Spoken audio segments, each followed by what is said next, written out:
Le Seigneur soit avec vous. Évangile de Jésus-Christ selon saint Luc.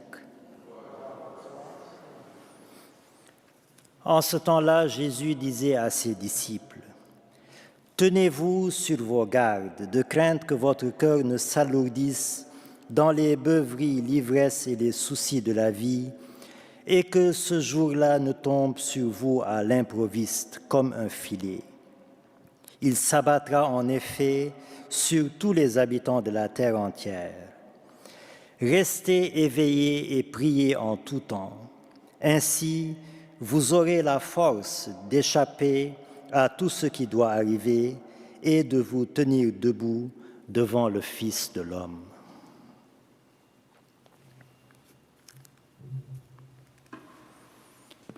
Acclamons la parole de Dieu.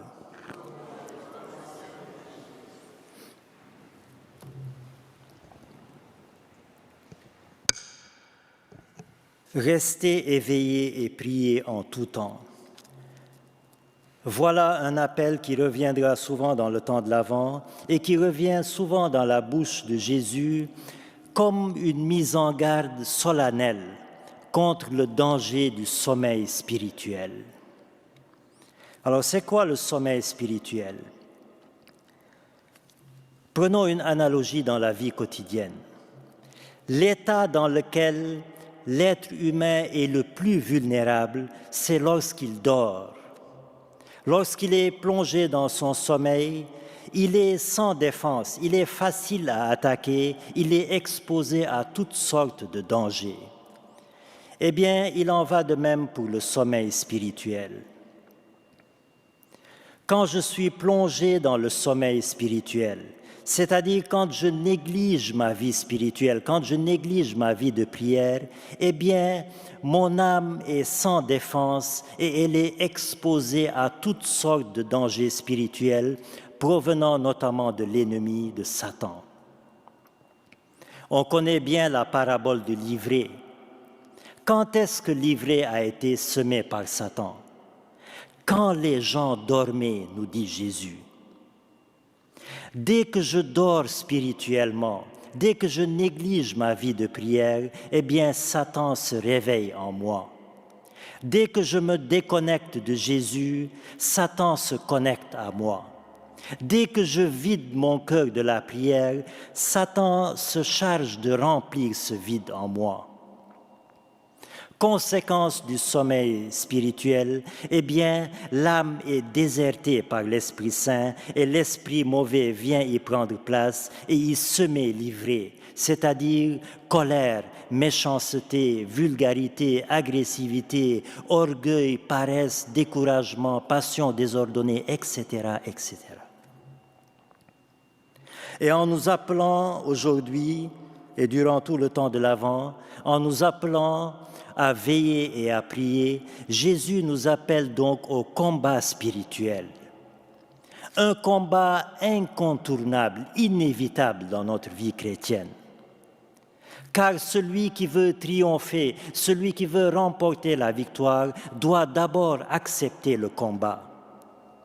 Et tout chrétien qui veut mener une vie sans combat, sans obstacle, sans croix, se condamne lui-même à ne jamais triompher. Et la preuve que le combat spirituel est inévitable, et puis nous le vivons par expérience, nous le savons, c'est que chaque fois, ou en tout cas souvent, quand on veut aller à la prière, eh bien le malin nous plonge dans le dégoût de la prière, dans l'ennui de la prière, dans la paresse spirituelle. Et chaque fois que nous sommes déjà en prière, eh bien, Satan nous plonge dans 1001 pensées de distraction. Car son but, c'est de nous faire miroiter un bonheur terrestre en dehors de Dieu. Et combien y a-t-il, frères et sœurs, combien y a-t-il de personnes très éveillées pour les affaires de ce monde et qui ignorent qu'elles sont pourtant plongées dans un sommeil spirituel accablant.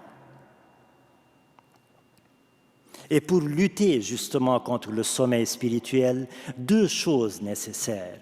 Décider et agir en conséquence. Décider, c'est-à-dire prendre conscience que je peux facilement me laisser absorber, endormir, engourdir, assoupir par la mondanité et refuser d'y céder.